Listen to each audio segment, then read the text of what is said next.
What's up, everybody? I'm Sly, the movie guy, and here's where I rank all 8 DCU films from the worst to the best with Birds of Prey. And by the end of this video, let me know in the comment section down below what you think about where you rank all your 8 DCU films from the worst to the best with Birds of Prey. Let me know in the comment section down below because we all have different opinions, what we feel about the DCU films, for which ones did it for us, which ones gave us the best experience, and the DCU films has been like in a roller coaster. Some have been hit and miss, but hey, despite that, certain people love this film more than the others, like I said.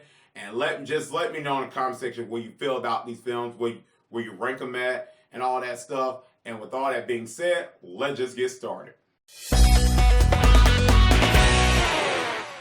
Suicide Squad. Now, this is a film I haven't watched in a while because, for one, I left the theaters. I was one of the people that just was very disappointed about this film. I mean, I didn't have high expectations, but I wanted it to surprise me. And there's two positives out of this movie. The best thing I feel like is Harley Quinn and Deadshot. They're like the best thing about this movie is because Margot Robbie as Harley Quinn is just fantastic. Will Smith as Deadshot, he did a fantastic job. And I was just like, I care about these two characters. Those are like the best things out of the movie. Everything else just didn't work for me. The storyline the story was just messy. Everything clogged up in there, everything and stuff like that. Killer Croc, Boomerang was in there. And these characters I just didn't gravitate to and stuff. And one, the story where they get out of prison because they stopped this supernatural villain, Enchantress, that Amanda Waller put him on assignment. I just didn't believe it, and it took me out of the movie, and I was just like, I can't believe these criminals are gonna like battle this thing. Their first movie battling this something more powerful than them. Where's Wonder Woman and Flash and Batman? I didn't believe that, and it was just too much music, too many music songs like played for different characters' introduction and stuff like that. And there's one Eminem song that works in this film, so I give credit for that. But everything else, like I mentioned, it just didn't work. Then another thing that was just one of my favorite comic book characters, or comic book villains, just say the Joker, played by Jared Leto. And I was like so excited to see Jared Leto's interpretation of Joker. It didn't work for me. I know some people love Jared Leto's Joker. I'm happy for you, but for me, it just didn't work. It seemed like, in my personal opinion, it was like Jack Nicholson and Heath Ledger, like he was capturing both of those characters combined with the performance. And I wanted to see your own spin of Joker, and I just kind of didn't get that, and that bothered me the most. That really did. It struck me here to the core, and I wanted to see his interpretation better. And it's not his fault. He didn't get enough screen time, and that's part of the writing, so that plays part on that. But that was part of my disappointment about Suicide Squad. And if you're one of the people that like it, hey, I'm happy for you. For me, it just didn't do it for me. That's why I ranked it at number 8. Justice League. Now, this is one of the films after Wonder Woman, I was like, can this be good? Can this be good? DC figured it out. And I was hoping when I was watching the film and leaving out, I was just like, something doesn't feel right. When a comic book film, when I leave out the theaters after watching a comic book movie, I usually have these feelings like, I don't know, did I have this experience of it? I mean, I had fun with Justice League, but something just wasn't right, and it was just some of it was like how all the DCU films led up to this. I think it was just poor. It was just rushed. I mean, we have Flash, we have Cyborg, and none of these characters didn't have their solo film and stuff. And it just felt like I didn't give enough screen time for certain characters and stuff. And some stuff just didn't flow right because, like I said, the film stuff leading up to it was rushed and stuff like that. And certain things when it came to the team together, I just said, I don't know, is that right? And part of it has to do with when Zack Snyder left because his daughter committed suicide or whatever, and then Joss Whedon came in. So there was a lot of changes with this film. There's been a lot of cuts, changes and stuff like that. And you can really tell that you're trying to figure out this is Zack Snyder film or a Joss Whedon film. So it's kind of played off like that. You just don't know. And then the way Superman comes back, I just was disappointed point of how they brought Superman back. And if some people liked it, I just didn't like the way how they did it. It was totally different. Now, I think he posted one in a black suit because he showed that on Twitter. That, spoiler, the black suit was not in his movie. He doesn't even wear it. And that was one disappointment. One of the disappointments is the villain, Steppenwolf. Steppenwolf looks bad, and the graphics in Justice League, not trying to crack on it, it looked bad on screen. It looked like PlayStation graphics, and it didn't look good at all. And certain things just didn't work in Justice League. But the positive is Ben Affleck is Batman, which I heard the criticism that he said some jokes and stuff like Batman usually don't do that. And then Wonder Woman, Gal Gadot as Wonder Woman, fantastic. And I did like Jason Momoa as Aquaman here in this film, so I thought he was fantastic. Certain things in Justice League, it works, but some of the stuff doesn't work. Storyline and how the Elite films leading up to it just didn't hold, and that's why I ranked it number 7. And hey, if you like it, that's fine. For me, it was a little bit disappointing for me. Number 6, Birds of Prey. This is one of the films I say I didn't hate it. The film was fine, but it just didn't knock it out the park for me. One of the positives I say, Margot Robbie as Harley Quinn. Like I said, for Suicide Squad, she's the best thing, and she owns the role as Harley Quinn. I mean, she is fantastic from start to finish as a character. I really can't see anybody playing Harley Quinn better than Margot Robbie. She knocks it out of the park. And the action scenes in this movie is absolutely well done. I mean, that's one part that surprised me about Birds of Prey. I absolutely love the action scenes. I can see myself buying this on DVD, getting to the action scenes with Harley Quinn. I thought that those parts were really good. I thought they did good with her character and stuff. I thought they fleshed her out more in the DCU. I thought they did a fantastic job. But when it came to this movie, and when it's called Birds of Prey, which they have changed the title to say Harley Quinn Birds of Prey, because this felt like a Harley Quinn movie. That's where the disappointment come in. It's called Birds of Prey. But the way the movie, you only gonna get to the main course of these characters, towards spoiler. The characters that when the group gets together by the third act of the movie. So the first and second felt like a Harley Quinn movie.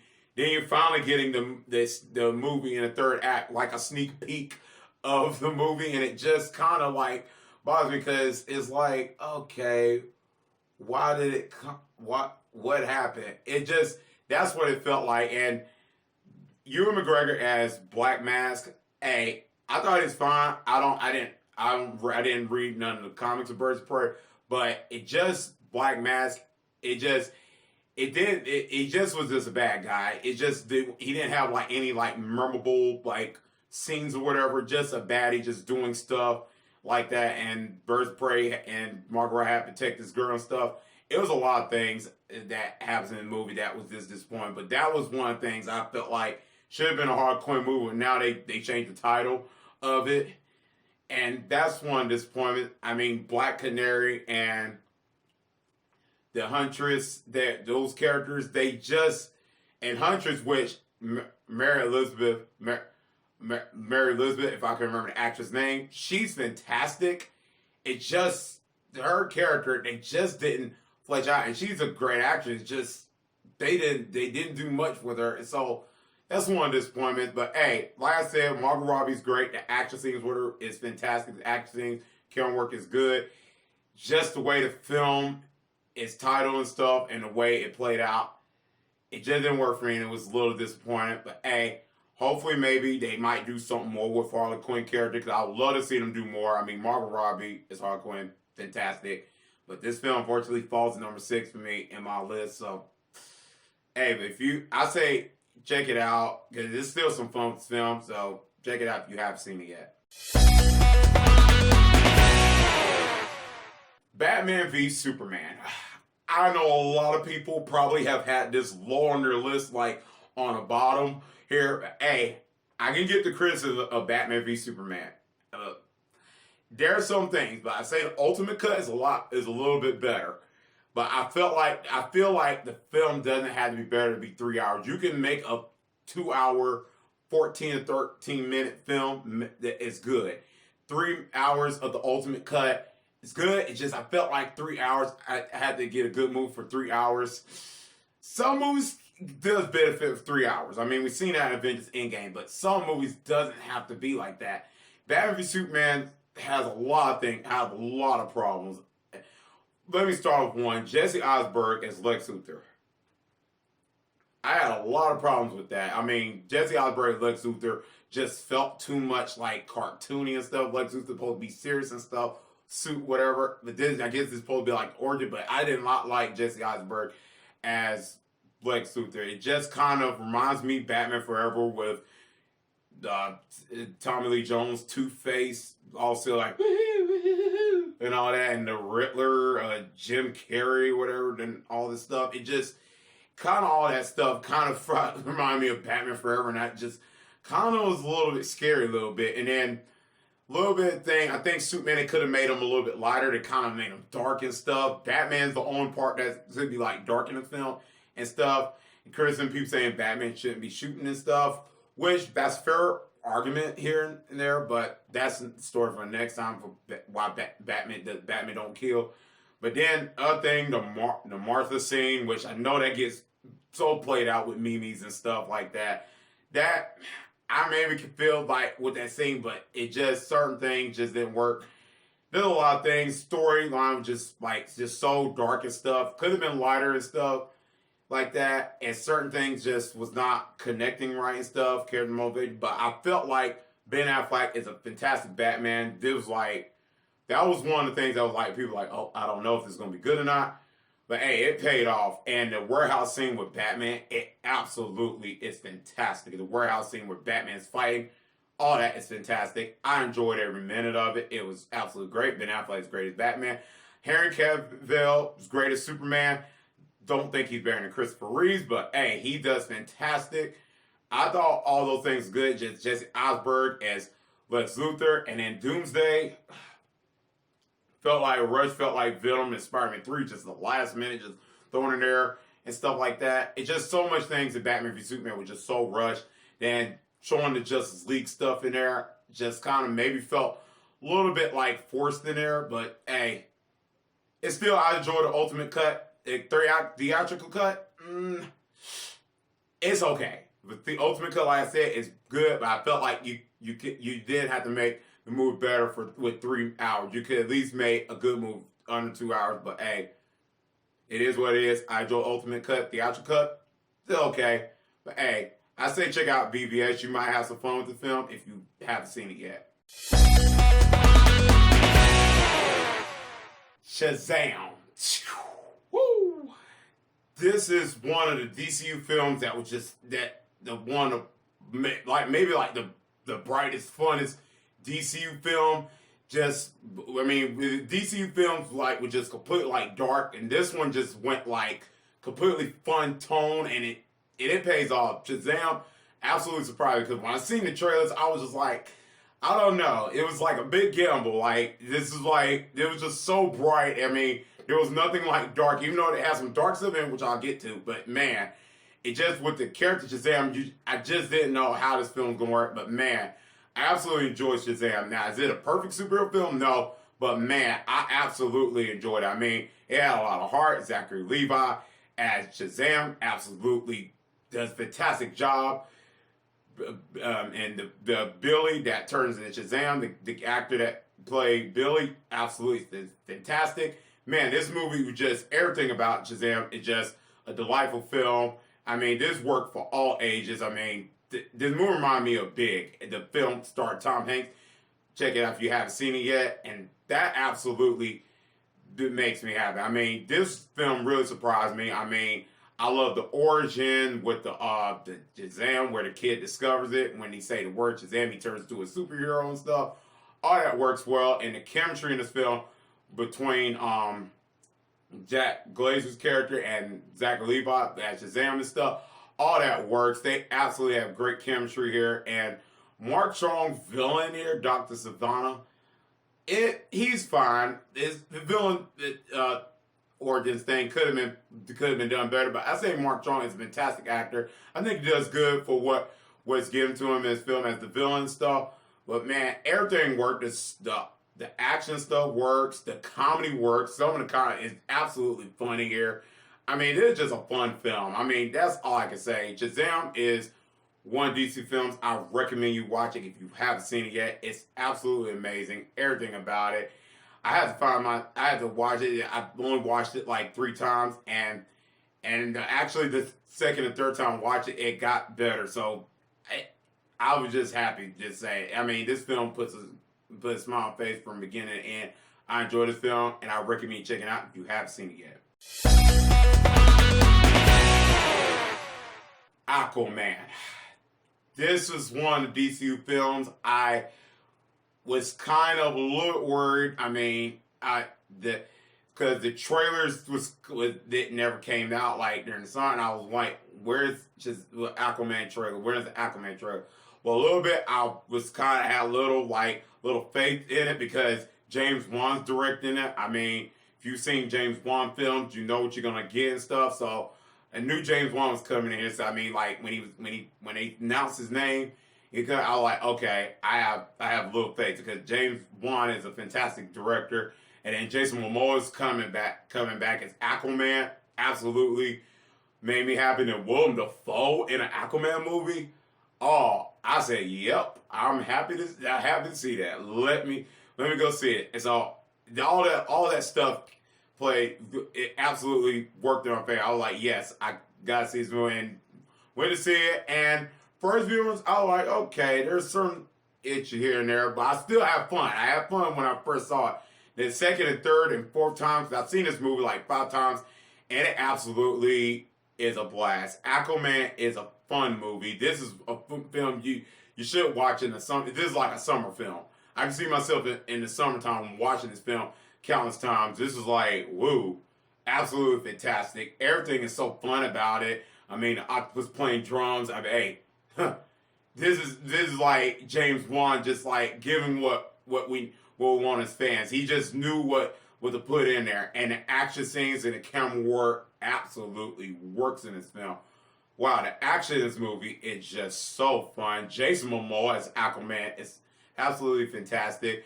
I have issues with the origin, but hey, this is where James Wan just trying to figure out what to do, how to make a good film, and I think he did enough to make this film absolutely fantastic. It still has some issues, but hey, this is a absolutely fantastic film. Has a lot of heart here. I can tell James Wan worked hard on it. I can tell Jason Moore put a lot of effort in it. Everybody does great. Nicole Kidman, everybody else. This film is great. I highly recommend Aquaman. Really do. If you haven't seen it yet, please check this out. Man of Steel. I know Master Superman fans. I feel your pain, I feel your pain. I'm a Superman fan too. I love the Christopher Reeve films. The Superman Returns. That's something I'll talk about next time. And I'm not going to even bother you to talk about that. One, I will not. Superman Returns. I'll explain it when I review that film in the future. And it's Man of Steel, first viewing.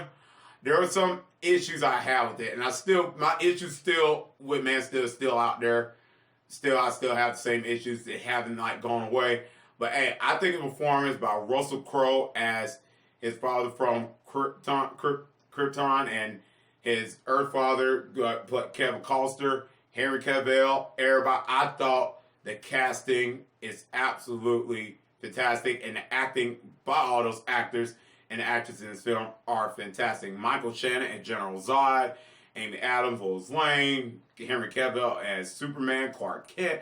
I thought all of them did great. Man, the acting is so great. The storyline is a little bit different, which I can understand for Superman. That Zack Snyder changed a lot of things up. Some of it was okay. Some of it was just, what does Zack Snyder do? And I do get the criticism and stuff with that, though, the changes and stuff like that, Superman's character and stuff. Like, people say, Superman doesn't kill. If you watch the movie, you can get why Superman had to, because Zod was not stopping because he was trying to kill humans and stuff, and Superman had to kill him. So that part I can understand, but hey, I can get fans paying for that. I think the acting is great. I think the action scenes are absolutely mind-blowing. The visual effects. Zack Snyder does good visual effects. Storyline-wise, the film was too long. It didn't have to be too long. I think they could have just shortened the film up. The film was over like 2 hours and 30 minutes. Maybe like Michael Bay film that be so long and stuff. But what made it so long is the fight battle of them fighting through buildings and stuff, clashing and stuff. It was too long drawn out. They could have cut it down a little bit. In my perspective, they could have cut it down. If they cut it down, I would have given the film like a perfect grade. If I was maybe to give a grade, maybe like a solid B or B plus maybe or A minus. I don't know, but it's not a perfect film with those wonderful things. But hey, like I said, the acting, the cast, absolutely fantastic. And I thought this Superman film is really underrated. A lot out there. I can feel people saying, but I feel like this is an underrated Superman film. And I think if you haven't seen if you haven't seen Man of Steel, I recommend you checking it out if you haven't seen it yet.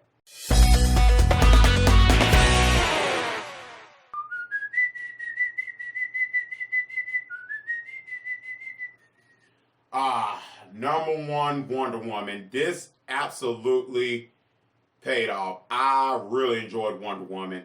This, like I said, not a perfect film, but hey, Gal Gadot, director Patty Jenkins, they absolutely did a fantastic job. All the casting does great here. Chris Pine does great as Steve Trevor. Everything works here. This movie had a lot of heart, and the No Man's Land scene, which Warner Bros. Almost took out, absolutely, it's one of the best moments in Wonder Woman. Her in that battlefield, everything, the action scenes, all that is great. Everything. Very warm-hearted film. Origin is fantastic. Everything. Acting, the chemistry between Gal Gadot and Chris Pine absolutely blends in. Everything worked with Wonder Woman, except maybe the third act with her fighting Ares and stuff. That kind of probably felt a little cartoon, but hey, we've seen that in superhero movies where the third act, it just kind of gets a little messy. I mean, all superhero films have their flaws when it comes to that because we so ahead with the CGI and technology and stuff. It's just that little part was like, what's going on? And that was the part that just kind of like made us question the film, is it perfect or not? That was one of the parts.